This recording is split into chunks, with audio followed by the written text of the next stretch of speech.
Okay, तो जैसे हम लोगों ने बोला था कि अब हिस्ट्री का प्रिंट कल्चर और जो हमारी वोटिंग हुई थी उसमें भी सब लोगों का यही मानना था कि प्रिंट कल्चर जो चैप्टर है उसका हम लोग एक वीडियो या फिर जो नोट्स है वो रेडी कर लेते हैं।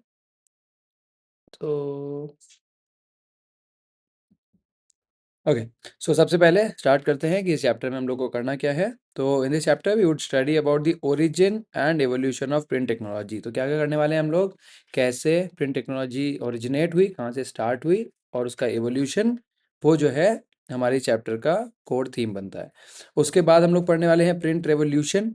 और प्रिंट रेवोल्यूशन जो है वो सिर्फ सीमित नहीं था कहाँ तक कि जो प्रिंट टेक्नोलॉजी में चेंजेस आए, उसी के साथ जो चेंजेस हुए लोगों की लाइफ में ड्यू टू प्रिंट टेक्नोलॉजी, वो भी हमें इस चैप्टर में पढ़ना है।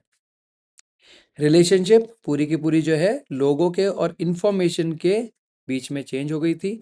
और लास्ट में हम लोग पढ़ेंगे, क्योंकि हमारी जो बुक है अल्टीमेटली हिस्ट्री जो हम लोग पढ़ रहे हैं वो इंडिया जो था, ठीक है, India and the contemporary world जो था उसके रिस्पेक्ट में पढ़ते हैं, इसलिए हम लोग को पढ़ना होगा कि how print technology came to India, how it spread across the country, and उसके बाद लास्ट जो रहेगा वो रहेगा सेंसरशिप, जो कि इम्पोज किया गया था बाय द ब्रिटिशर्स, जो हमारा 1878 का वर्नेक्युलर प्रेस एक्ट होता है। ठीक है, तो जब हम वो पढ़ेंगे तो उससे आपको एक बार ये भी समझना होगा कि कितना इम्पैक्ट था प्रिंट का, that through out the history. ठीक है, थ्रू आउट हिस्ट्री, चाहे आप फ्रेंच रेवोल्यूशन ले लो, चाहे आप इंडिया का फ्रीडम रेवोल्यूशन ले लो, या फिर जितने भी रेवोल्यूशंस हुए हैं, या फिर आज का समय भी ले लो, तो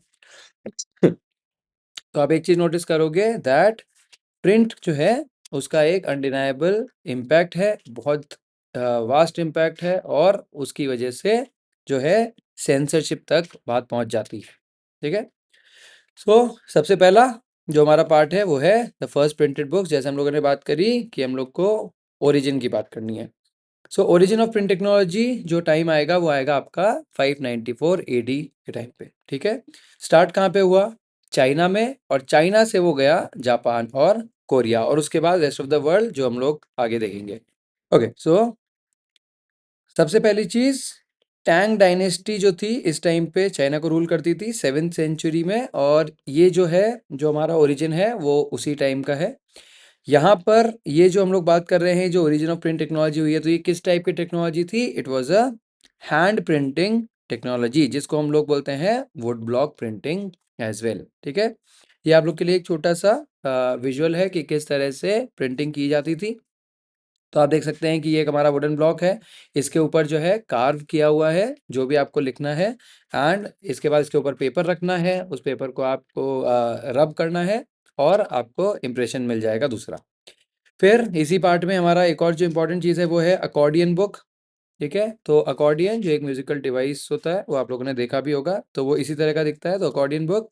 और रीज़न आता है कि क्यों अकॉर्डियन बुक जो है इस तरह का जो शेप है या फिर इस तरह का जो स्टाइल है वो अपनाया गया था, बिकॉज उस टाइम पे जो शीट्स थी वो थी पोरस और थिन, और पोरस और थिन शीट्स होने की वजह से इंक जो है एक साइड से दूसरी साइड निकल जाएगी, इसीलिए सिर्फ एक ही साइड पे प्रिंट किया जाता था, और फिर इनको सिल के सिलाई करके बना दिया जाता था अकॉर्डियन बुक। तो यहाँ पे जो है आपको हर एक पार्ट पे आपको दिखेगी कि स्टिचिंग हो रखी है। ठीक है, सो अब आते हैं हम लोग एक और जो हमारे एक साइड में पॉइंट रहता है, जो न्यू वर्ड्स रहते हैं उसमें कैलीग्राफी करके वर्ड आता है। तो कैलीग्राफी होता क्या है, the art of beautiful and stylised writing. ठीक है, ये एक या तो एमसीक्यू आ सकता है या फिर सीधा डेफिनेशन पूछ सकते हैं, तो ये आपको आना चाहिए। ठीक है, अब हम लोग आते हैं थोड़ा सा इस ये जो हमारी प्रेजेंटेशन है या फिर ये जो हमारा नोट्स है, इसमें एक चीज़ आप देखेंगे कि बहुत सारे क्वेश्चंस जो कि जेन्युइनली नेचुरली उठते हैं जब आप ये पढ़ रहे होते हो, तो उसके हिसाब से हम लोग उस तरह से हम लोगों ने इस चैप्टर का प्रिपरेशन किया है। तो हम लोगों ने ये देख लिया था, एक फैक्ट था कि प्रिंट टेक्नोलॉजी कहाँ पे स्टार्ट हुई, चाइना में, बट वाई। ठीक है, तो why print technology developed in China first. तो उसका जो रीजन है वो है कि जो इंपीरियल स्टेट था, अब इंपीरियल जैसे आपको बताया था कि राइट लेफ्ट साइड में लेफ्ट मार्जिन में आपको मीनिंग्स दिख जाएंगे। सो जब भी हम बात करते हैं इंपीरियल या फिर इंपीरियलिज्म, तो हम लोग बात कर रहे होते हैं कि एम्पायर की। ठीक है, जैसे ब्रिटिशर्स जो थे इंपीरियल स्टेट था, या फिर अगर आप बात करो कि जो आपका हम लोग जो फर्स्ट चैप्टर के एंड में करते हैं नेशनलिज्म एंड इंपीरियलिज्म, तो इंपीरियल जो वर्ड है वो रिलेट करता है टू एन एम्पायर, ठीक है। So why print technology developed in China first, तो उसका रीज़न है कि जो इंपीरियल स्टेट था जो चाइना में, ठीक है, जो अभी जस्ट हमने बात करी टैंग डायनेस्टी की, उन लोगों का एक बहुत ही बड़ा सा ब्यूरोक्रेटिक सिस्टम था, ठीक है। और ब्यूरोक्रेटिक सिस्टम क्या होता है? एक हायरार्किकल सिस्टम, ठीक है, जैसे हमारे पुलिस में होता है, जैसे हमारे इंडियन एडमिनिस्ट्रेटिव सर्विसेज आईएएस में होता है। तो ये सब क्या है? एक ब्यूरोक्रेटिक सिस्टम है, जो कि सिविल सर्विसेज भी जिनको हम लोग बोलते हैं, ठीक है। तो इस इंपीरियल स्टेट को कराने होते थे खुद के लिए रिक्रूटमेंट। रिक्रूटमेंट क्या होता है? To hire for a job, ठीक है। जब हम लोग फोर्स कॉन्स्क्रिप्शन पढ़ते हैं फर्स्ट चैप्टर में, उसमें भी आप लोग को क्या मिलता है कि रिक्रूट किया जा रहा था लोगों को ज़बरदस्ती नेपोलियन की आर्मी में, ठीक है। So recruitment is to hire for a job. तो टैंग डायनेस्टी में रिक्रूटमेंट होता था थ्रू सिविल सर्विसेज एग्जामिनेशन। इस एग्जाम के लिए आपको चाहिए होंगी बहुत सारी टेक्स्ट बुक और possibly exam related material as well, ठीक है। पेपर्स बनेंगे, क्योंकि सेम चीज़ डुप्लीकेट करके आपको सबको प्रोवाइड करनी है, करेक्ट। तो इस वजह से आप जो है टेक्स्ट बुक्स और एग्जाम रिलेटेड मटेरियल जो है उसको प्रिंट करेंगे, और अगर आप उसको लिखेंगे तो डेफिनेटली बहुत टाइम लगेगा। सो इस वजह से जैसे हम लोग बोलते हैं ना, necessity is the mother of all inventions, या फिर जो हिंदी में बोला जाता है, आवश्यकता ही आविष्कार की जननी होती है। सो वही चीज़ है, क्योंकि नीड थी कि एग्ज़ाम के लिए टेक्स्ट बुक्स बनानी थी, पेपर बनाने थे, तो खुद जो इम्पीरियल स्टेट था उसी ने इसका स्पॉन्सरशिप किया, और वहाँ से स्टार्ट होता है हमारा प्रिंट टेक्नोलॉजी, जिसको हम लोग बोल रहे हैं वुड ब्लॉक टेक्नोलॉजी, ठीक है। इसी पर्टिकुलर पैराग्राफ में अगर आप लोग बुक लेके साथ में बैठे, तो इसी पर्टिकुलर पेज पे आप लोग को फिर सडनली दिखता है from 7th century we suddenly move to 16th century, ये बताने के लिए कि बाद में चाइना में अर्बन कल्चर जो है वो ब्लूम करता है। ब्लूम करने का मतलब टू डेवलप और टू फ्लरिश, जैसे फ्लावर ब्लूम करता है, ठीक है, जब फ्लावर डेवलप होता है उसको कहते हैं फ्लावर का ब्लूम होना। सो अर्बन कल्चर जो है वो होता है ब्लूम, और इसी के बाद जो है प्रिंटेड जो मटेरियल है उसकी डिमांड और बढ़ जाती है। अब ये क्यों होता है, ठीक है, ये बहुत ही सिंपली हम लोग को लिख रखा है कि अर्बन कल्चर ब्लूम्ड और उसकी वजह से ये सब हुआ। बट ऐसा क्यों होता है, तो एक बार उसको थोड़ा सा डिटेल में देख लेते हैं कि अर्बन कल्चर जो है it is different from rural culture. अब कैसे?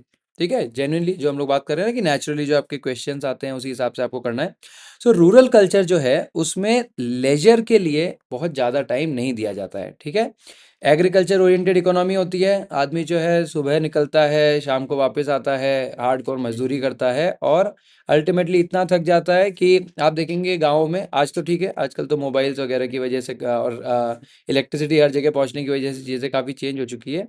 अदरवाइज गांव के जो लोग हैं वो 7 8 9 बजे तक तो पूरा का पूरा गांव जो है वो सो जाता था। So there is not much time for leisure. वहीं जो अर्बन एरियाज़ है, ठीक है, लोग इंडल्ज होते हैं, लोग जो है पार्टिसिपेट करते हैं इन एक्टिविटीज़, लेजर एक्टिविटीज़, जैसे कि reading, spending time pursuing their hobbies etcetera, ठीक है।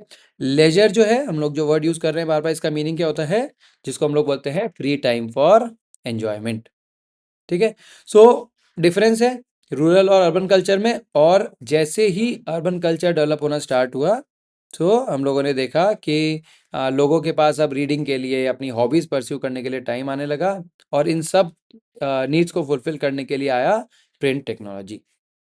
उसके अलावा एक और जो चीज़ आई, क्योंकि गाँवों में और शहरों में एक और डिफरेंस ये भी होता है कि ट्रेडिंग जो है वो एक बहुत इंपॉर्टेंट एक्टिविटी बन जाती है टाउन्स में, ठीक है। और शहरों में मर्चेंट्स जो हैं वो फार्मर से काफ़ी ज़्यादा होते हैं, जिस वजह से अल्टीमेटली हमारे पास आता है एक अर्बन कल्चर, जिसकी वजह से जो यूज़ ऑफ प्रिंट है वो डाइवर्सिफाई हुआ। डाइवर्सिफाई होने का मतलब है कि अलग अलग कैटेगरीज में बढ़ जाना। तो अभी तक जो प्रिंट टेक्स्ट बुक्स तक लिमिटेड था, वो है अब वो जो है अब डाइवर्सिफाई होगा, ठीक है। वो अलग अलग पार्ट्स में बटेगा, जैसे कि जिनको स्टोरीज पढ़नी है उनके लिए स्टोरी, जिनके लिए नॉवेल्स पढ़ने हैं उनके लिए नॉवेल्स, किसी को इंस्ट्रक्शन बुक चाहिए, रूल बुक चाहिए, मैनुअल्स चाहिए, उनके लिए अलग। तो ये जो है अर्बन कल्चर की वजह से हुआ। ये जो अर्बन कल्चर आया इसकी वजह से एक नई क्लास ऑफ रीडर्स इमर्ज करते हैं, और नया जो मटेरियल था प्रिंट मटेरियल वो धीरे धीरे होने लगता है पॉपुलर। अब जो हम लोग बात कर रहे थे कि किस तरह का मटेरियल कैसे डाइवर्सिफाई हुआ या फिर किस पार्ट में हुआ। सो फिक्शनल नैरेटिव्स, फिक्शनल क्या होता है? जो इमेजिनरी स्टोरीज होती है, ठीक है, उनको हम लोग बोलते हैं फिक्शनल। जैसे हैरी पॉटर है, Harry Potter is a fiction. So उसके अलावा रोमांटिक प्लेज आने लगे, पोएट्री आने लगी, लोग ऑटोबायोग्राफीज लिखने लगे।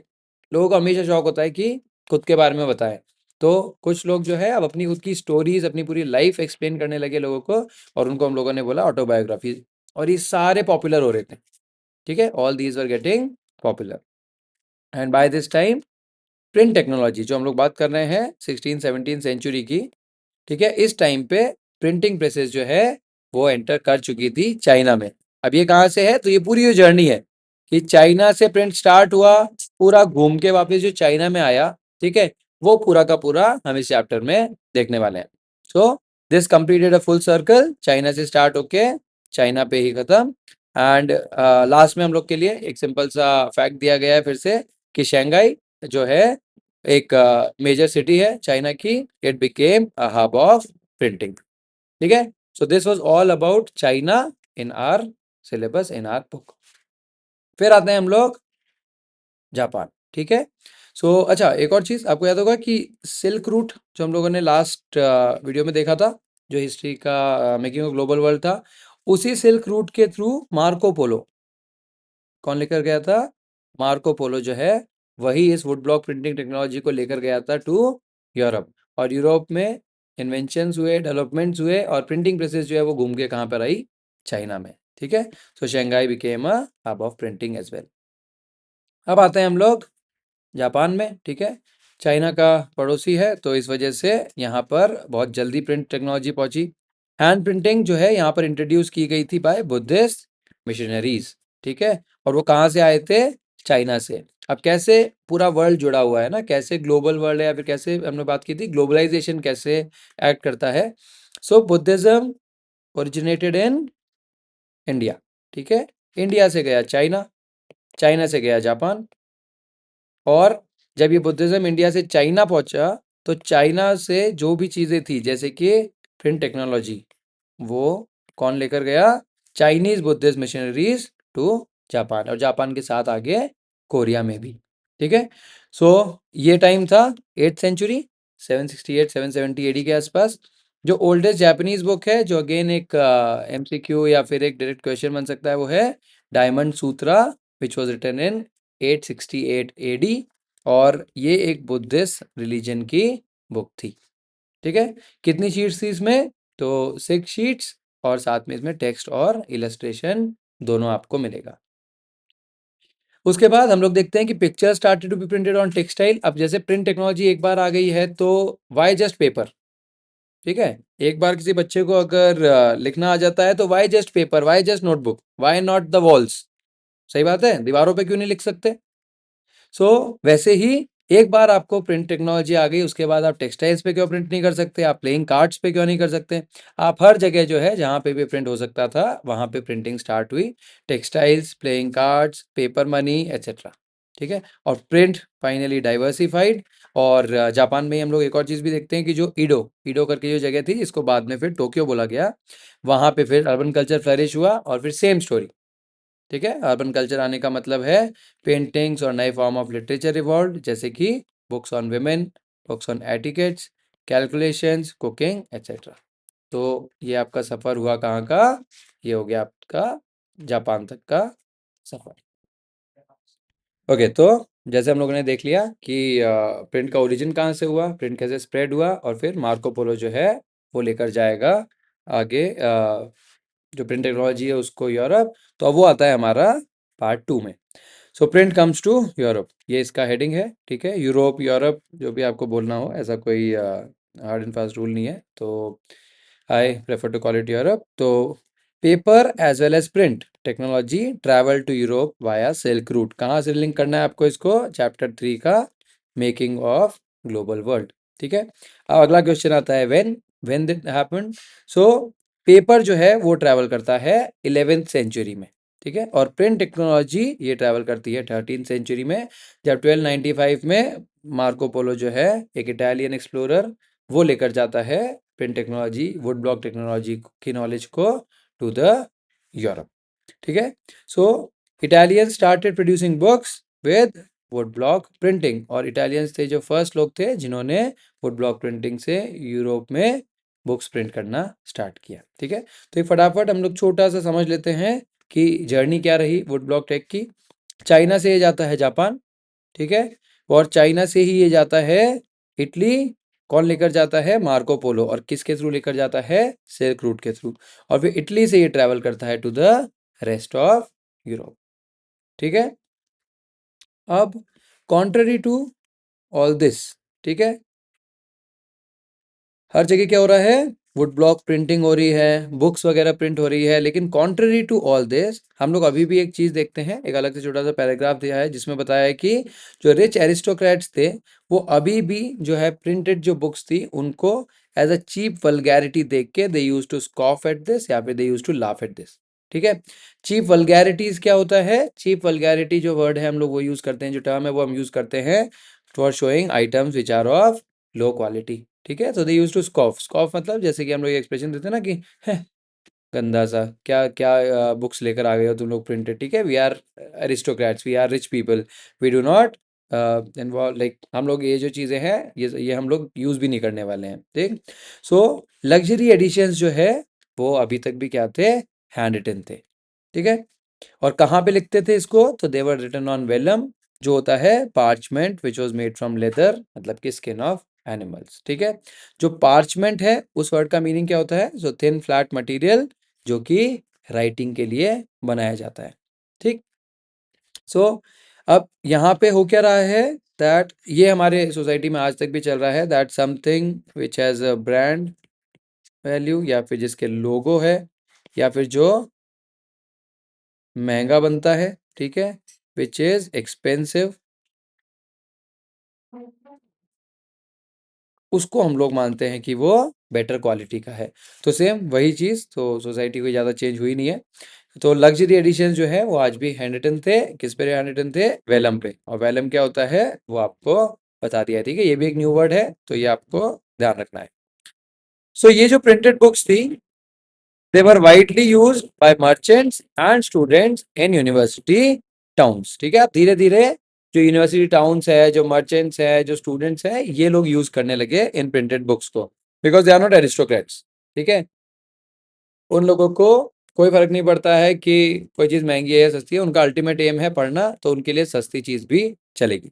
So these printed books were widely used by merchants and students in university towns. अब इफेक्ट क्या हुए of increase availability of printed material?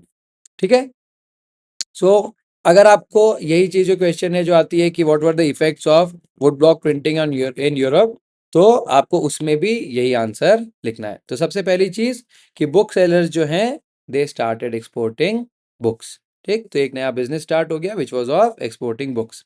उसके बाद बुक फेयर्स ऑर्गेनाइज होने लगे। बुक फेयर्स बोले तो जो पुस्तक मेला वगैरह होते हैं जहाँ पे सारे पब्लिशर्स अपनी बुक्स लेकर आते हैं और लोग जो है उनको परचेज कर सकते हैं। ठीक है, Here production of handwritten manuscripts was increased to meet the demand। तो प्रिंटेड मटेरियल के होने की वजह से जो हमारा हैंड रिटन मैन्युस्क्रिप्ट्स का काम था वो भी बहुत ज़्यादा बढ़ने लगा। उसका रीज़न क्या था कि जो डिमांड है वो मीट नहीं हो रही थी। प्रिंटेड चीज़ें आने की वजह से लोगों के अंदर एक पढ़ने का कल्चर बढ़ा, बट प्रिंटिंग टेक्नोलॉजी इतना ज़्यादा उस टाइम पे हम लोग बोलेंगे कि एफिशिएंट भी नहीं था और सफिशिएंट भी नहीं था कि वो सारी डिमांड जो है उसको पूरा कर सके। सो प्रिंट टेक्नोलॉजी का या प्रिंटेड मटेरियल की अवेलेबिलिटी का एक इफेक्ट जो है वो हैंड रिटन मैन्युस्क्रिप्ट्स के ऊपर भी आया। अगर हम साथ ही बात करें एम्प्लॉयमेंट की, तो स्क्राइब्स जो थे, स्क्राइब कौन होते हैं? Is a person who copies documents. ये जनरली प्रिंट से पहले की बात है, बट स्क्राइब्स आज भी मिलेंगे आपको। तो स्क्राइब्स जो थे they were employed by book sellers. तो सिर्फ ऐसा नहीं कि प्रिंटेड मटेरियल ही बेचा जा रहा था। जो स्क्राइब्स थे अब वो बुक सेलर्स उनको अपने पास एम्प्लॉय करने लगे।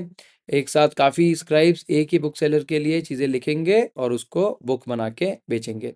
तो this was the effect of increase availability of printed material.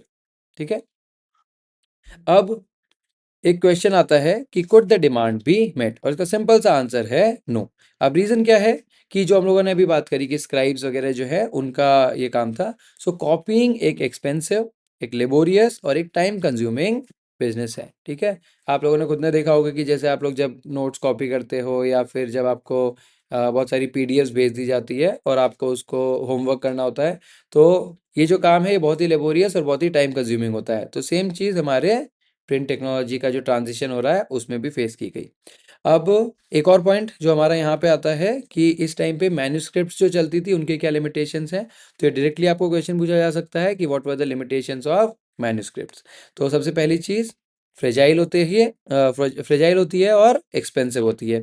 अब फ्रेजाइल का मतलब क्या होता है? Something which is easily breakable. आपने पार्सल्स पे देखा होगा बहुत बार, जिसमें कुछ ऐसा टूटने उटने का सामान आता है तो उस पे लिखा होता है fragile.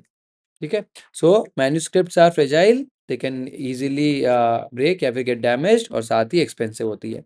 Second, they are awkward to handle. Size बल्कि होती है काफ़ी, जिस वजह से they are awkward to handle. और अगर आप बात कर रहे हो पत्ते पे लिखा हुआ या फिर ऐसा कुछ, तो उसको तो हैंडल करना और ज़्यादा डिफिकल्ट हो जाता है। उसके बाद आप उसको ईजिली कैरी नहीं कर सकते हो। जैसे आज के टाइम पे आप अपने टैब में, अपने मोबाइल फ़ोन में बहुत ईजिली पीडीएफ्स वगैरह कैरी कर सकते हो। So books were better than manuscripts. बस आज के टाइम पे लोग बुक्स से भी ज़्यादा किंडल वगैरह ये सब चीज़ें जो है ये यूज़ करने लगे हैं। और manuscripts being bulky in size, large size होने की वजह से they were difficult to carry around as well. और लास्ट चीज, they were difficult to read. अब रीडिंग में क्या डिफिकल्टी है? Because everyone had their own style. ठीक है, कोई एक कॉमन यूनिफॉर्म स्क्रिप्ट नहीं था कि हमको किस तरह से लिखना है। तो उस वजह से, क्योंकि अलग अलग स्टाइल्स थी, इसलिए it was difficult to read. और इसी वजह से सर्कुलेशन जो है वो लिमिटेड रहता है। तो अगर आपको क्वेश्चन आता है कि what are the limitations of manuscripts, या फिर अगर आपसे कोई पूछता है कि अ, कि जैसे आजकल जो स्टेटमेंट बेस्ड क्वेश्चंस आते हैं ना, तो अगर आपको एक स्टेटमेंट दे दी जाती है कि manuscripts were there even before print technology arrived, why did they why did the manuscripts not achieve that kind of circulation, या फिर why were they not circulated enough. तो उस टाइम पे आप आंसर क्या लिखोगे? आप आंसर लिखोगे कि ये लिमिटेशंस थी इनकी और इस वजह से इनका सर्कुलेशन जो है वो लिमिटेड रहा। ठीक है। सो इस टाइम पे वुड ब्लॉक प्रिंटिंग जो है it kept getting more and more popular, but even it could not satisfy the demand. तो हर जगह वुड ब्लॉक प्रिंटिंग पहुंच चुकी है, बट अभी भी ये डिमांड जो है उसको फुलफिल नहीं कर पा रही है।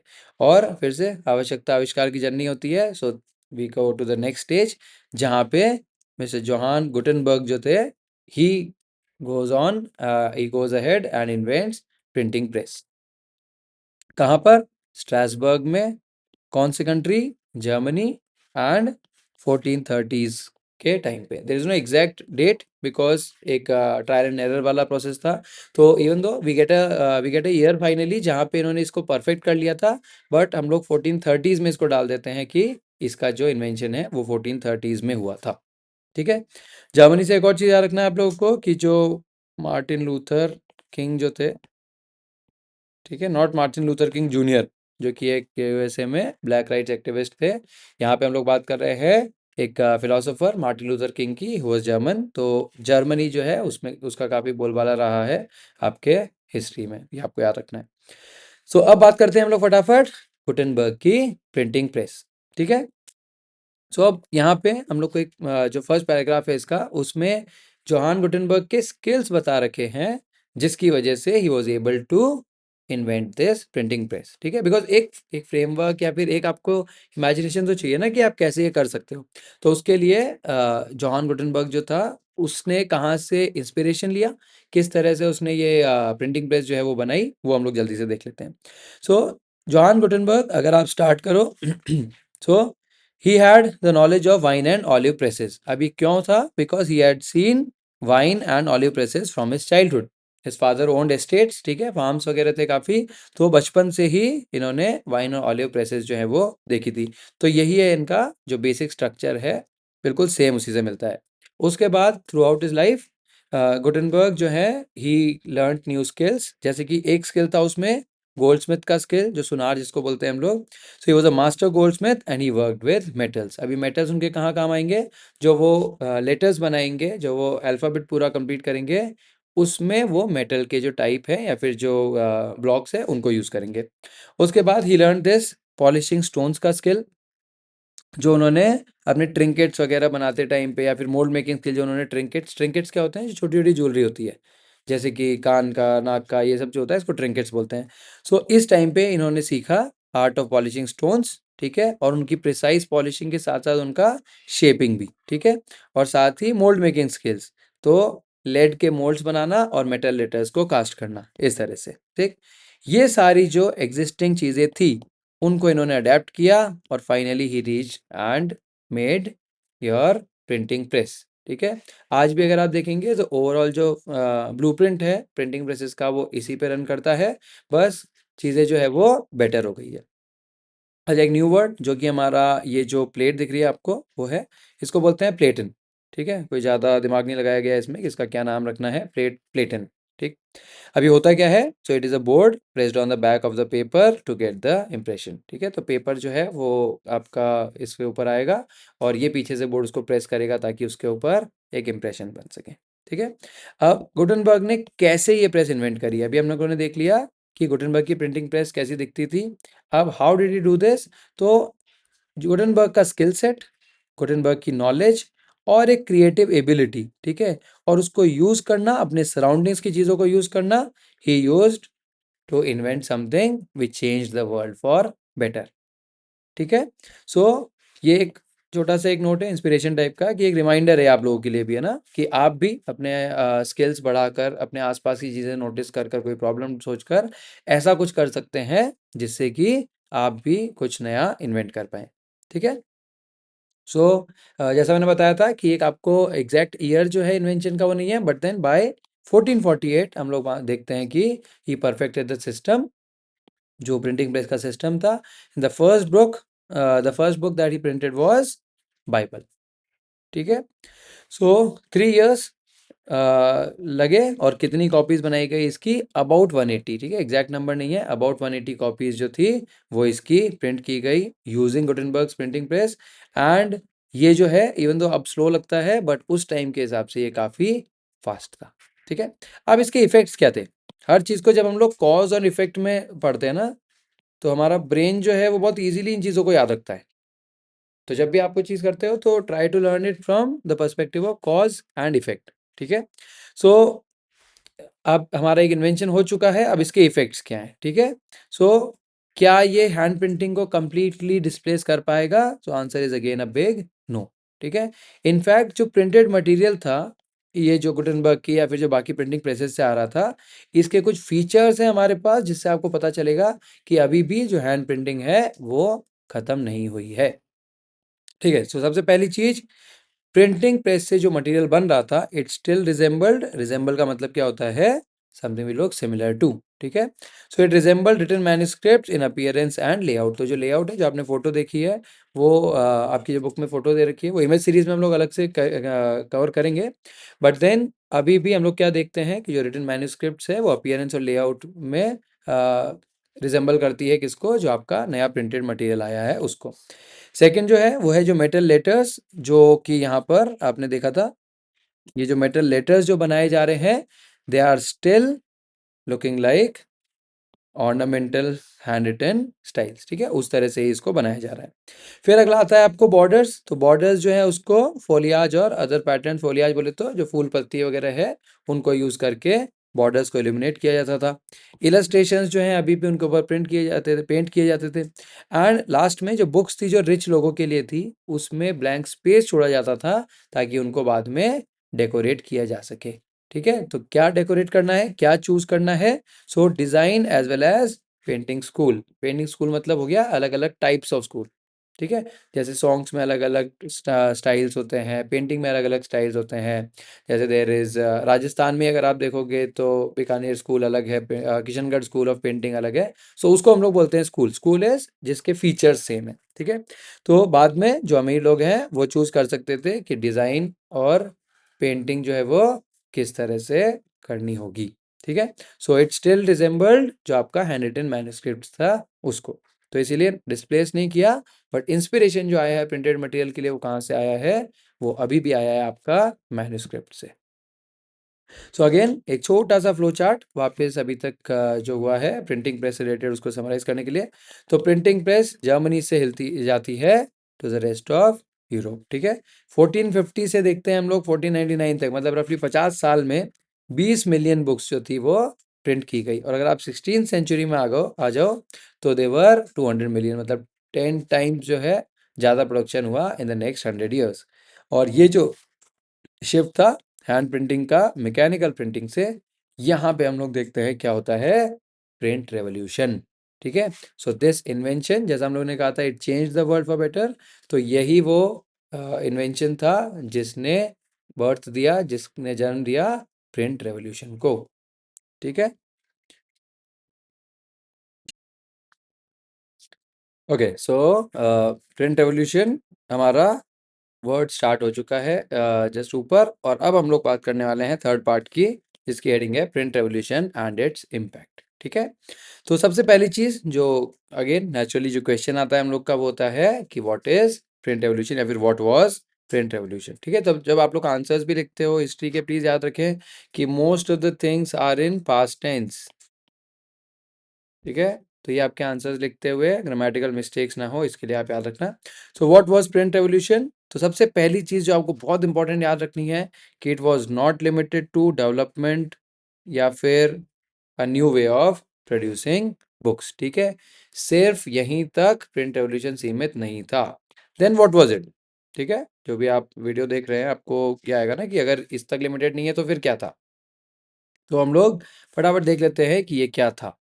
So print revolution refers to the technological changes brought about in the way of printing and producing books। तो ये तो जो अभी जस्ट हमने बात करी कि यहाँ तक सीमित नहीं था। So इसीलिए इसके आगे देखते हैं हम लोग that it also includes the way in which it transformed the lives of people, changing their relationship with information, knowledge, institutions and authorities. तो एक जो ओवरऑल होलिस्टिकली जो लोगों की लाइफ में जो चेंज आया है, ट्रांसफॉर्म हुई है लाइफ, किस तरह से वो एक दूसरे से इंटरेक्ट करते हैं या फिर किस तरह से वो इंस्टीट्यूशंस के साथ, नॉलेज के साथ, अथॉरिटीज़ के साथ इंटरेक्ट करते हैं, वो सारी चीज़ें जो है वो ट्रांसफॉर्म हो गई थी। ठीक है, तो फटाफट एक जो ये चीज़ होती है कि इंस्टीट्यूशंस का मतलब क्या होता है यहाँ पे।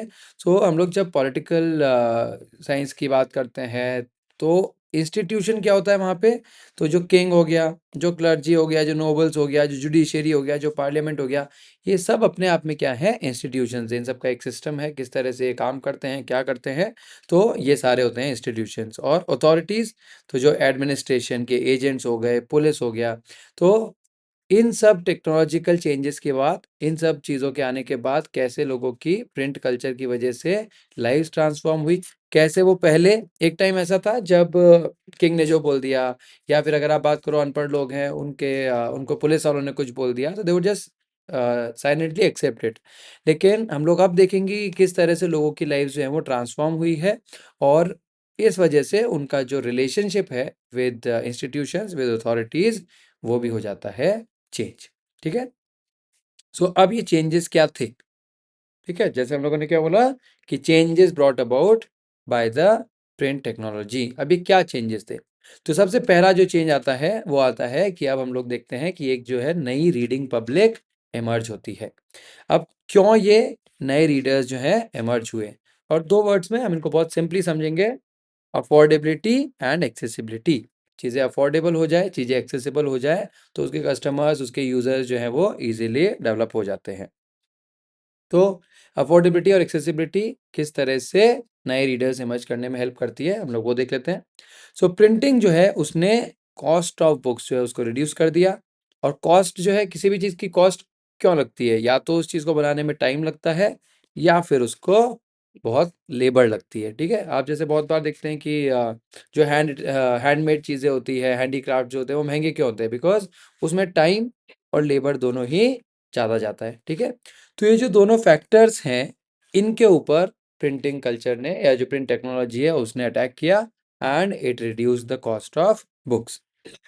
अब क्यों हुआ ये? ठीक है, सो एक नया कल्चर था रीडिंग का। ठीक है, भाई ये प्रिंटिंग ने जो रिड्यूस करी, ठीक है, ये सब हुआ, जो नए रीडर्स इमर्ज हुए, वो एक्चुअल में क्यों हुए, क्यों ये कल्चर बना? ये दोनों की चैप्टर का नाम ही है प्रिंट कल्चर। ठीक है, सो ये नया कल्चर ऑफ रीडिंग कैसे इमर्ज हुआ? तो बेटा अभी तक जो रीडिंग है that was earlier limited to the elites. ठीक है, एलिट्स मतलब कि जो रिच लोग, जो एरिस्टोक्रेट्स हैं, वहां तक ये लिमिटेड थी। अब नए रीडर्स कहाँ से आएंगे? ठीक है, नए रीडर्स जो है वो कहाँ से आएंगे? तो ये होगा because of transformation of hearing public to reading public. अब हम हियरिंग पब्लिक क्या होता है और रीडिंग पब्लिक क्या होता है, तो ये एक बार समझ लेते हैं। सो हियरिंग पब्लिक है जो चलती है ओरल कल्चर पे। They are not able to read, literate नहीं होते हैं, तो वो खुद नहीं पढ़ सकते, इस वजह से they rely on someone else कि वो उनको स्टोरी सुनाए, और इसीलिए हम लोग उनको बोलते हैं हियरिंग पब्लिक। तो जो कॉमन लोग थे, जो आम जनता थी, ठीक है, they heard the sacred text, ballads, folk tales collectively, ठीक है, एक साथ ये स्टोरी सुनते थे या फिर परफॉर्मेंसेस देखते थे। अब यहाँ पे सेक्रेड का मतलब क्या होता है, तो सेक्रेड होता है समथिंग विच इज रिलीजियस और रिलेटेड टू गॉड, ठीक है। इसको आप कहाँ से रिलेट कर सकते हैं, ज्योग्राफी के सेक्रेड ग्रूव्स से। सेक्रेड ग्रूव्स क्या होते हैं, जिसको जो ट्राइबल लोग होते हैं वो इसकी पूजा करते हैं।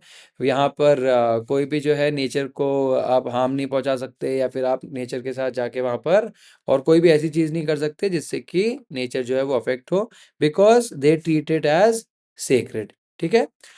सो रिलीजियस या फिर समथिंग रिलेटेड टू गॉड जो होता है वो आपका होता है सेक्रेड टेक्स्ट, तो ये सुना जाता था, ठीक है। सिमिलरली बैलेट्स जो हिस्टोरिकल फोक टेल्स होती है, जो रिसाइट की जाती है, जो गाई जाती है, जैसे कि हमारी जो रानी लक्ष्मीबाई का, अगर आपने सबने सुना होगा, ठीक है, खूब लड़ी बुंदेली हर बोलो बुंदेलों के मुंह से सुनी यही कहानी थी, है ना, कि खूब लड़ी मर्दानी वो तो झांसी वाली रानी थी। तो इस तरह के जो बैलेट्स होते थे, इस तरह की जो फोक टेल्स होती थी, कॉमन लोग एक साथ बैठते और या तो ये स्टोरी सुनते या फिर परफॉर्मेंसेस देखते, ठीक है।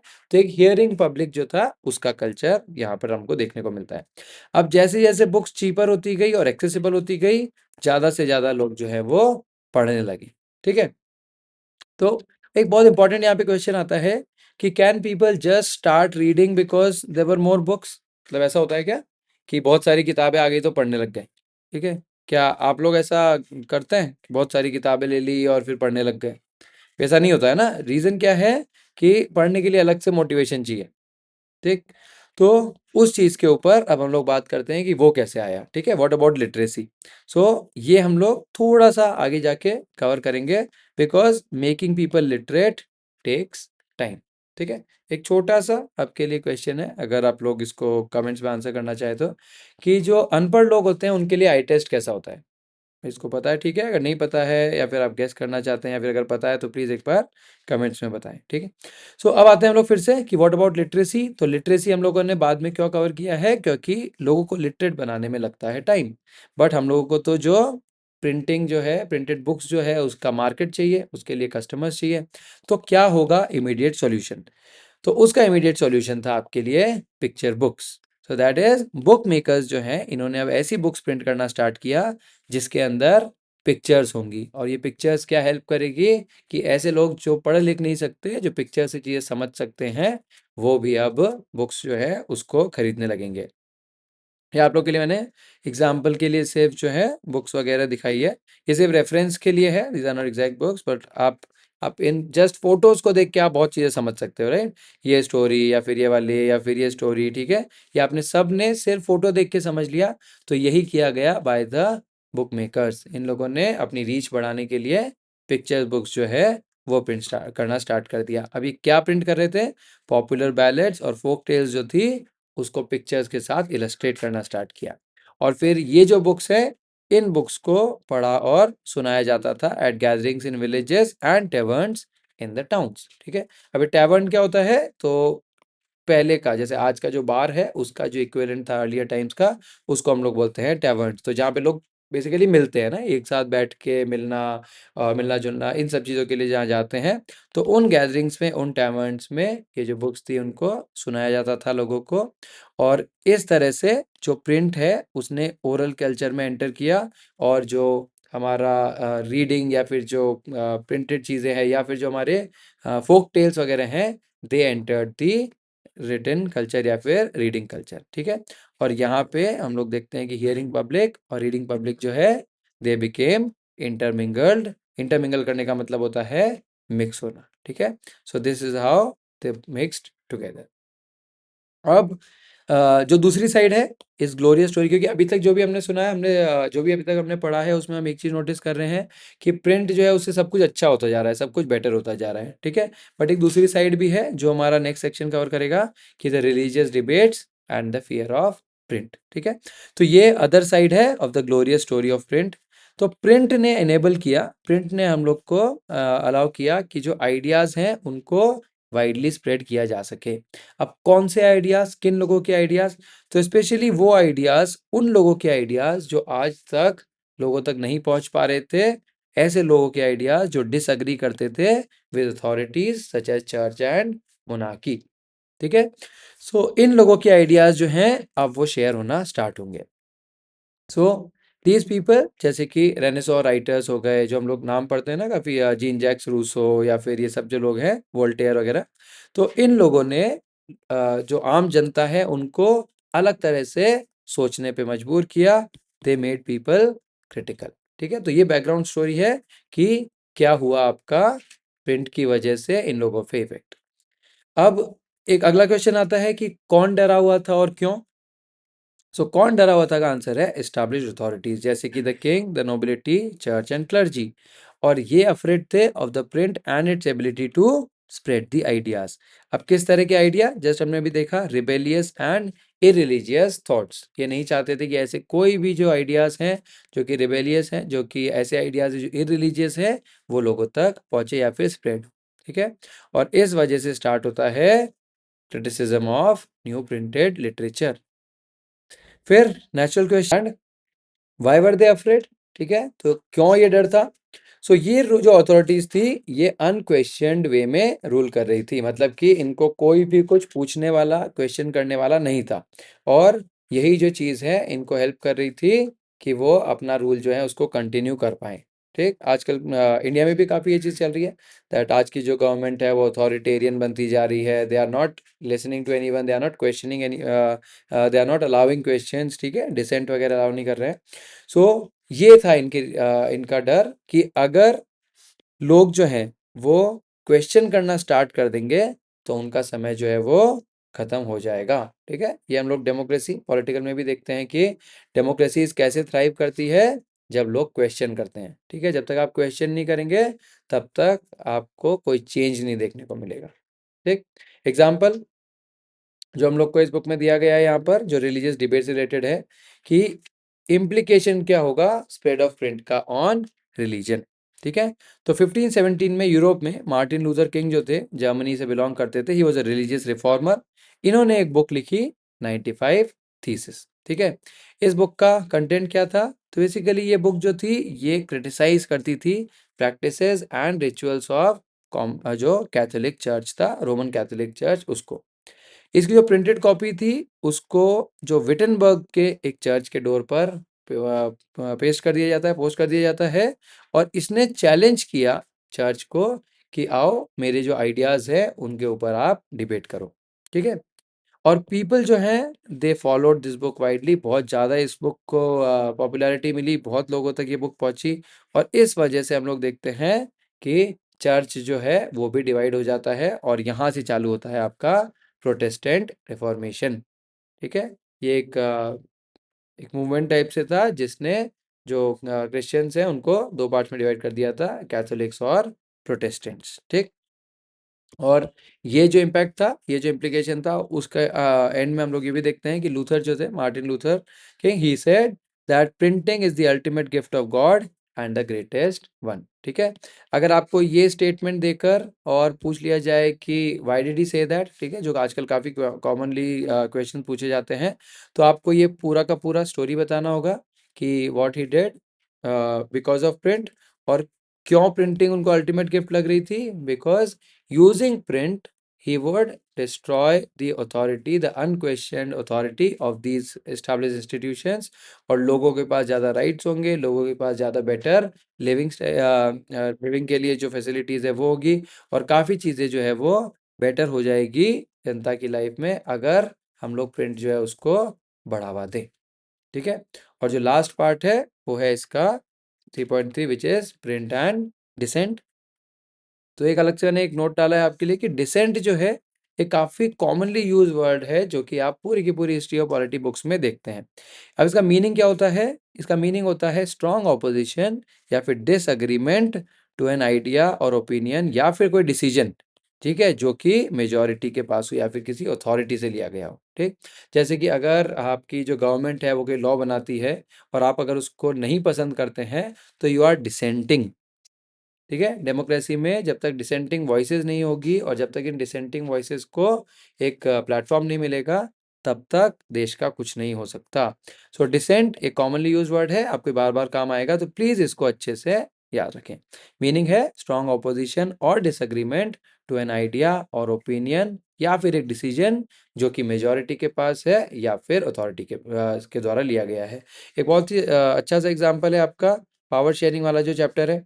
तो जो तमिलियंस थे दे वर प्रोटेस्टिंग अगेंस्ट जो मेजॉरिटी गवर्नमेंट थी उसके अगेंस्ट, ठीक है। तो दे वर रेजिंग देयर डिसेंटिंग वॉइसेस या फिर दे वर इन डिसेंट, ठीक है। तो यहाँ से आपको डिसेंट का मीनिंग इजीली समझ में आ जाएगा। सो हुआ क्या कि जो प्रिंट है इसने अब डिस्टिंक्टिव इंडिविजुअल्स को, ठीक है, अलग अलग इंडिविजुअल्स को अलग अलग इंटरप्रिटेशन ऑफ फेथ जो है वो करने के लिए इनेबल कर दिया। अब लोग खुद से पढ़ के खुद अपना मीनिंग समझ सकते हैं फेथ के बारे में, और जो लेस एजुकेटेड वर्किंग लोग थे अब इनके पास भी एक एक कैपेबिलिटी आ गई that they could interpret faith in their own way, ठीक है। जितनी भी फेथ रिलेटेड बुक्स हैं चाहे गीता या फिर कुरान या बाइबल, ये सारी बुक्स एक्चुअली ऐसे बनी है कि हर इंसान जो है वो सेम लाइन पढ़ के उसका एक अलग मीनिंग निकाल सकता है, ठीक है। और वही हुआ जब प्रिंट कल्चर जो है वो यूरोप में आया। और हमारी बुक में जो एग्जाम्पल है वो है मिनोकियो का, जो कि इटली में एक मिलर था। He began reading books available near him, और जो उसका इंटरप्रिटेशन जो था of the message of Bible और जो उसका व्यू था ऑफ गॉड एंड क्रिएशन, ये कुछ ऐसा था जो कि जो रोमन कैथोलिक चर्च है उसको पसंद नहीं आया, and the church got enraged. Church जो है वो मीनिंग क्या है इसका, गुस्से से भर गया। रोमन चर्च ने अपना इंक्विजिशन स्टार्ट किया। तो इंक्विजिशन क्या होता है? Inquisition is Roman Catholic court जो कि हेरेटिक्स को पनिश करता है।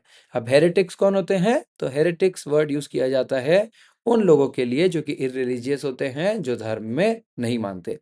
सो रोमन चर्च अपना जो मिनोकियो है उसके अगेंस्ट इंक्विजिशन स्टार्ट करता है ताकि हेरेटिकल आइडियाज़ को रिप्रेस किया जा सके। हेरेटिकल आइडियाज़ मतलब कि ऐसे आइडियाज़ जो कि चर्च के खिलाफ है। यहाँ पे हम लोग चर्च बोल रहे हैं because Christianity was a major religion, otherwise irreligious के लिए हम लोग यूज़ करते हैं आपके जो हेरेटिक्स होते हैं, हेरेटिकल आइडियाज़ होते हैं वो। सो मेनोकियो को 2 बार इस कोर्ट में बुलाया गया और अल्टीमेटली उसको दोषी मानकर सजा सुनाई गई and he was ultimately executed, ठीक है। Ultimately he was killed because उसने एक अपना अलग फेथ दिखाया, अपना अलग इंटरप्रिटेशन दिखाया ऑफ द फेथ। सो जो रोमन चर्च था इसने प्रिडिक्ट कर लिया था कि ऐसे लिटरेचर के क्या इफेक्ट्स होने वाले हैं जनता पे और इनकी अथॉरिटी को क्वेश्चन किया जाएगा, और इस वजह से they started this index of prohibited books. कब से? 1558 से। क्या था इस बुक में? तो ये जो इंडेक्स है बेसिकली एक लिस्ट होगी जहां पर आपको बुक्स लिखी होगी कि ये बुक्स जो है ये प्रिंटेड है, प्रोहिबिटेड है, ठीक है। अब प्रोहिबिट का मतलब क्या होता है? कोई ऐसी चीज जो कि लॉ के हिसाब से बैन की गई हो या फिर नॉट अलाउड, ठीक है। एक जो यहाँ पर एग्जाम्पल होता है जैसे स्मोकिंग इज प्रोहिबिटेड। प्रोहिबिटेड का मतलब हो गया दैट लॉ के अकॉर्डिंग ये चीज करना जो है मना है। और यहाँ से हम लोग देखते हैं कि चर्च जो है वो लोगों को वार्न करना स्टार्ट करता है कि जो प्रिंट है उसको डेविल्स, उसको जो शैतान है वो कंट्रोल करता है। और एक मकाबरी डांस का जो आपका फिगर 10 है वो भी बना रखा है कि कैसे जो डेविल है वो कंट्रोल कर रहा है उन लोगों को जो कि चीज़ें प्रिंट कर रहे हैं, ठीक है। और क्योंकि वैसे भी इलिटरेसी वगैरह ज़्यादा होने की वजह से हम लोग देखते हैं कि लोग जो हैं इन सब चीज़ों पे विश्वास भी काफ़ी करते हैं कि शैतान जो है वो बता रहा है क्या प्रिंट करना है। तो चर्च का पूरा मोटिव, पूरा ऑब्जेक्टिव ये था कि किस तरह से लोगों तक हम लोग इसको प्रिंट को ना पहुंचने दें। तो एक तो हो गया लिस्ट, ठीक है, इंडेक्स ऑफ प्रोहिबिटेड बुक्स। इसके अलावा अगर कोई भी कुछ गलत करे तो इंक्विजिशन, ठीक है, ताकि उस इंसान को पनिश किया जा सके। और ये था हमारा पार्ट 3। ओके, सो अगला जो हमारा है वो है fourth part which is the reading mania. ठीक है, तो अब जो हमने पहले बात की थी कि जो लिटरेसी है उसमें टाइम लगता है, तो अब हम वो लिटरेसी वाला पार्ट जो है उसको कवर करेंगे। सबसे पहली चीज़ जो ये मेनिया है, इस मेनिया का मीनिंग क्या है? It is state of excitement या फिर ऑब्सेशन, जब आप किसी चीज़ को लेके ऑब्सेस हो जाते हो। ठीक है, जैसे BTS मेनिया चलता है। ठीक, तो करेक्ट, राइट। तो मेनिया है ना, स्टेट ऑफ एक्साइटमेंट या फिर ऑब्सेशन। तो यहाँ पे हम लोग बात कर रहे हैं रीडिंग मेनिया का। सो लिटरेसी पार्ट 17-18 सेंचुरी में हम लोग देखते हैं कि लिटरेसी रेट से यूरोप में वो काफ़ी ज़्यादा हो जाती है, almost 60-80% by the end of 18th century, majority of the Europe में। ठीक है, अगर एक छोटा सा आपके लिए फूड फॉर थॉट कि जो इंडिया की लिटरेसी रेट है 2025 में, ठीक है, वो 77% है, और हम लोग बात कर रहे हैं 60-80% by the end of 18th century. तो ऑलमोस्ट 200 साल पहले जितनी यूरोप में लिटरेसी थी वो इंडिया की आज भी नहीं है पूरी, अगर देखा जाए तो। ठीक है, सो थिंक अबाउट दैट। अब लिटरेसी जो इंक्रीज हुई वो कैसे हुई? ठीक है, हाउ डिड दिस हैपन? तो चर्चेस जो है they started to set up schools to educate villagers and peasants. अब इसका रीजन क्या था? मतलब क्या सिर्फ वेलफेयर का ही एक रीजन था? तो ऐसा नहीं है। अब why did churches start? Because churches ensure करना चाहते थे कि जो भी लोग सीखने के लिए रेडी हैं या फिर जो चाहते हैं कि सीखा जाए, कुछ नया कुछ रीड किया जाए, सो दे वांटेड टू इंश्योर कि ये लोग जो हैं जो भी लर्निंग सीख रहे हैं वो हमसे सीखें, चर्च से सीखें, rather than from the heretics. मतलब ये तो डेफिनेट सी बात है, इनएविटेबल है कि अब तो होना ही है। ठीक है, तो रीडिंग या फिर जो लर्निंग है या फिर जो लिटरेसी है वो तो आनी है। तो क्यों ना हम इस चीज़ को लेके आए कंपेयर टू जो हेरेटिक्स है। अगर हेरेटिक्स लेकर आएंगे तो वो अपने वाले जो आइडियाज़ है वो लोगों के अंदर शो कर देंगे। लेकिन अगर चर्च ने स्टार्ट किया लिटरेसी वाला पार्ट, तो इससे क्या फ़ायदा होगा कि चर्च जो चाहता है लोगों के अंदर आइडियाज़ डालना या फिर थॉट्स डालना, वो डाल सकता था। अल्टीमेटली होता क्या है, इस वजह से जो स्कूल्स वगैरह सेटअप होती है और प्राइमरी एजुकेशन ये भी कंपलसरी कर दी जाती है, तो इसकी वजह से लिटरेसी जो है वो बढ़ जाती है, which leads to reading mania. अब रीडिंग मेनिया के बाद क्या क्या चीज़ें चेंज हुई? तो सबसे पहली चीज़, new forms of literature and new audiences जो है वो इमर्ज होती है। ठीक है, सो मैंने इस पार्ट को दो चीज़ों में डिवाइड किया है, फॉर्म्स में और रीडर्स में, है ना, कि क्या फॉर्म है और क्या रीडर्स हैं। सो नए फॉर्म्स में क्या आता है? सबसे पहले आता है एल्मेनाक। एल्मेनाक क्या होते हैं? रिचुअल कैलेंडर्स, जो हम लोग के जो तिथि वगैरह वाले जिस तरह के कैलेंडर्स आते हैं वो, फोक टेल्स और बैलेट्स। ठीक है, ये जो रीडिंग मैटर था ये किसके लिए था? एंटरटेनमेंट के लिए। हमारे पास इसके एग्जांपल्स भी हैं। इंग्लैंड में पेनी चैप बुक्स, जो कि एक पेनी में बेची जाती थी गरीबों के लिए। ठीक है, और जिनको लेकर जाते थे उनको बोलते थे चैपमैन। ठीक, तो इसीलिए इनका नाम पड़ा पेनी चैप बुक्स। ये क्या है? Again reading matter for entertainment. France में हमारे पास एग्जाम्पल है ऑफ बिलियोथेक ब्लू। ये low price cheap blue covers में होती थी, that is by the name Bibliotheque Bleue. इसके अंदर होते थे रोमांटिक प्लेज और हिस्ट्रीज। ठीक है, जो आप हिस्ट्री अभी पढ़ रहे हो वैसी हिस्ट्रीज जो है वो धीरे धीरे पब्लिश होने लगी। इस फॉर्म के ऑडियंस कौन थे? Mostly the poor Europeans. ठीक है, अगली जो नई फॉर्म है हमारे पास वो आती है पीरियोडिकल प्रेसेस। पीरियोडिकल क्या होते हैं? जैसे जो मंथली या फिर फोर्टनाइटली जो मैगजीन्स वगैरह आती है उनको हम लोग बोलते हैं पीरियोडिकल। डेली न्यूज़पेपर्स वगैरह ये सब भी पीरियोडिकल का पार्ट होते हैं। तो इन्होंने स्टार्ट किया प्रिंट करना न्यूज़पेपर्स और जर्नल्स। अब इन न्यूज़पेपर्स में या फिर आपके जो जर्नल्स इनमें क्या छप रहा था? तो इसमें information of the trade, information of the Wars जो कि चल रहे थे, और तो बेसिकली हम ये बोल सकते हैं कि करंट अफेयर्स विद एंटरटेनमेंट जो है वो इनका कंटेंट था। इसके ऊपर कौन सी नई ऑडियंस थी? जो नए एजुकेटेड जो लोग थे टाउन्स में, जो वर्कर्स वगैरह थे, उनके लिए ये टारगेट किया जा रहा था कि वो लोग ये पढ़ेंगे। ठीक है, अगला जो न्यू फॉर्म है वो है publication from scientist and philosopher. Scientist जैसे कि न्यूटन वगैरह, और फिलोसोफर्स जैसे कि थॉमस पेन, वॉल्टेयर या फिर जीन जैक्स रूसो। ठीक है, अब इनके लिए ऑडियंस, तो इनकी ऑडियंस साइंटिफिकली माइंडेड रीडर्स, जो आम जनता जो अब धीरे धीरे क्रिटिकल हो रही थी, वो जो थी इसकी ऑडियंस थी। ठीक है, तो ये जो आपका पार्ट आता है न्यू फॉर्म्स एंड पब्लिकेशंस, वो आपका यहाँ पर खत्म होता है। फिर अगला जो पार्ट है हमारा वो है tremble therefore tyrants of the world. ठीक है, ये एक डायरेक्टली एक डायलॉग है जो कि किसी ने बोला और उसी से आपका इसको बना दिया गया है हेडिंग। सो अब ये टायरेंट्स होते कौन है? तो टायरेंट्स होते हैं क्रूएल राजा जो होते हैं उसको हम लोग बोलते हैं टायरेंट, ठीक है। सो मिड 18th सेंचुरी तक एक कॉमन कन्विक्शन, एक कॉमन बिलीफ आ गया लोगों में कि बुक्स जो है वो हेल्प करती है in spreading progress and enlightenment, ठीक है। लोगों में ज्ञान की प्राप्ति कहाँ से होगी? बुक्स से होगी। और लोगों का ये भी मानना था कि बुक्स जो है वो हेल्प कर सकती है in achieving freedom from despotism and tyranny, ठीक है। इनके मैंने मीनिंग्स आपके लिए लिख रखे हैं। डेस्पोटिज्म क्या होता है? एक ऐसा सिस्टम ऑफ गवर्नेंस जहाँ पे एक पर्सन के पास अनलिमिटेड रूल या फिर अनलिमिटेड पावर्स होती है। और टिरेनी जो है वो वर्ड किसका सिनोनिम है? क्रूअल गवर्नमेंट या फिर डेस्पॉट, ठीक है। तो बुक्स लोगों को अब ऐसा लगने लगा कि can help in achieving freedom from the despotism and tyranny. जैसे एग्जांपल है हमारे पास, हमारी बुक में एक बंदा था लुई सेबेस्टियन मर्शियर, ये नॉवेलिस्ट था फ्रॉम फ्रांस, ठीक है। फ्रांस से ये जो बंदा था, इसने डिक्लेयर किया कि जो प्रिंटिंग प्रेस है it is the most powerful engine of progress and public opinion is the force जो कि डेस्पोटिज्म को खत्म कर देगा, ठीक है। तो अल्टीमेटली इंजन कौन है? Printing press. और ये प्रिंटिंग प्रेस क्या करेगा? लोगों के ओपिनियन को चेंज करेगा और अल्टीमेटली डिस्पोटिज्म जो है वो खत्म हो जाएगा। इन हिज नॉवेल्स, जो नॉवेलिस्ट जो था लुई सेबेस्टियन मर्सियर, वो जो बुक्स लिखता था, वो जो अपनी नॉवेल्स लिखता था, उसमें एक कॉमन थीम हुआ करती थी कि हीरो जो है he will read books, he will become enlightened and he will and despotism. जो इसमें बोला गया है कि he will devour the books, तो डिवोर करने का मतलब है ऐसे फाड़ देना। तो लिटरली नहीं फाड़ रहा है, ठीक है, आपको फाड़ नहीं रहा है वो बुक को, वो उसको इस तरह से पढ़ रहा है जैसे कि इंसान जो है, जैसे भूखा इंसान जिस तरह से खाना खाता है उस तरह से वो बुक्स को पढ़ रहा है, ठीक है।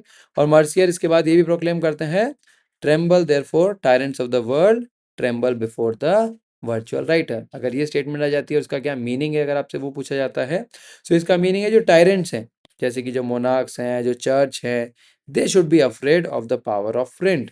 और जो वर्चुअल राइटर्स है उससे आपको डर के रहना चाहिए, बच के रहना चाहिए, ठीक है। नेक्स्ट पार्ट हमारा print culture and the French revolution, ठीक है। ये काफी इंपॉर्टेंट पार्ट है क्योंकि इसका क्या है ना, एक डायरेक्ट आपके पास वो नहीं मिल पाता है कि एग्जैक्टली ये कहना क्या चाह रहा है या फिर क्या कोई डायरेक्ट रिलेशन है, तो उस चीज को हम लोग समझते हैं। सबसे पहली चीज कि क्या कोई रिलेशन है, ठीक है। बहुत सारे हिस्टोरियन सजेस्ट करते हैं कि प्रिंट कल्चर जो है इसी ने कंडीशंस प्रोवाइड की फ्रेंच रेवोल्यूशन के लिए, ठीक है। अब जब भी आप कोई सजेशन देते हो तो कोई उसके पीछे रीजन होना चाहिए, कोई आर्ग्यूमेंट होना चाहिए। तो इसके पीछे 3 आर्ग्यूमेंट्स दिए जाते हैं, ठीक है।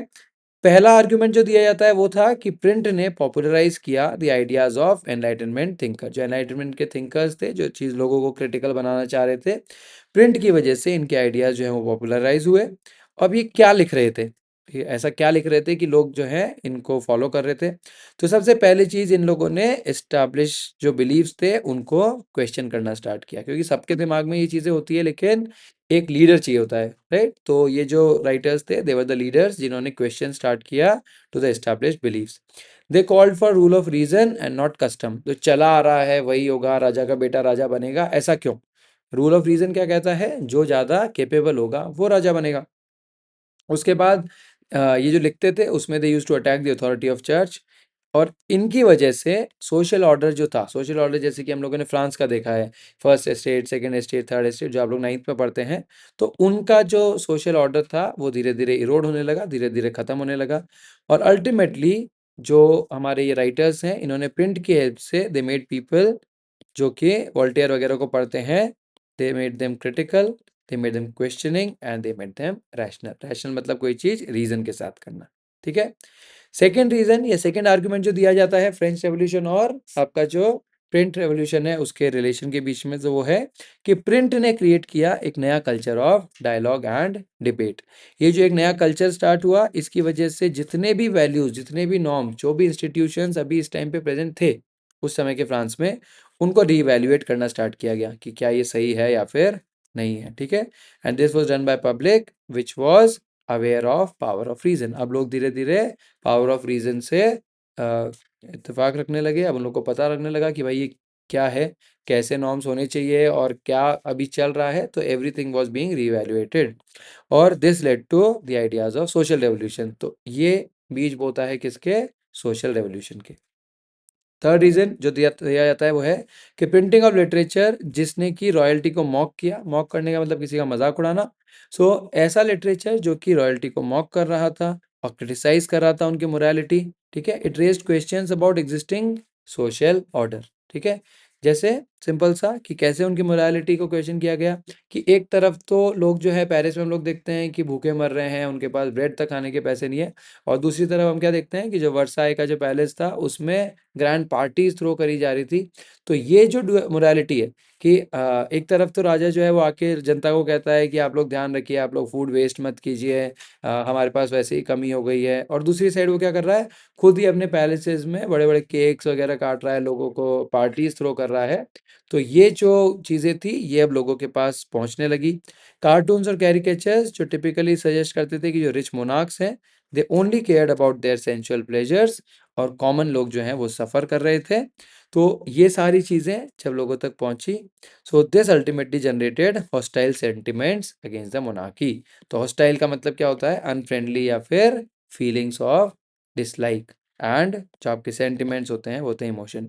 तो अब लोगों के अंदर एक हॉस्टाइल इमोशन जो है मोनार्की के अगेंस्ट आने लगा, मतलब लोग जो है नोबिलिटी या फिर जो किंग है उसके रिस्पेक्ट धीरे धीरे खोने लगे। सो ये आर्ग्यूमेंट्स सजेस्ट करते हैं that print had a direct influence on French people which led to French revolution. लेकिन हम लोग को एक चीज़ बहुत इंपॉर्टेंट है समझना, that people were not only reading one kind of literature, है ना। अगर आपके पास बुक्स अवेलेबल है तो ऐसा नहीं कि आप एक ही एक इंसान की बुक पढ़ोगे या फिर सिर्फ आप उन्हीं की बुक्स पढ़ रहे हो जो क्या कर रहे हैं, मोनार्की को डिसरिगार्ड कर रहे हैं या फिर मोनार्की को डिसरिस्पेक्ट कर रहे हैं, ठीक है। पीपल जो कि वोल्टेयर को पढ़ रहे थे, रोसो को पढ़ रहे थे, तो वो चर्च की जा रही इश्यूज जो बुक्स थी वो भी पढ़ रहे थे, ठीक है।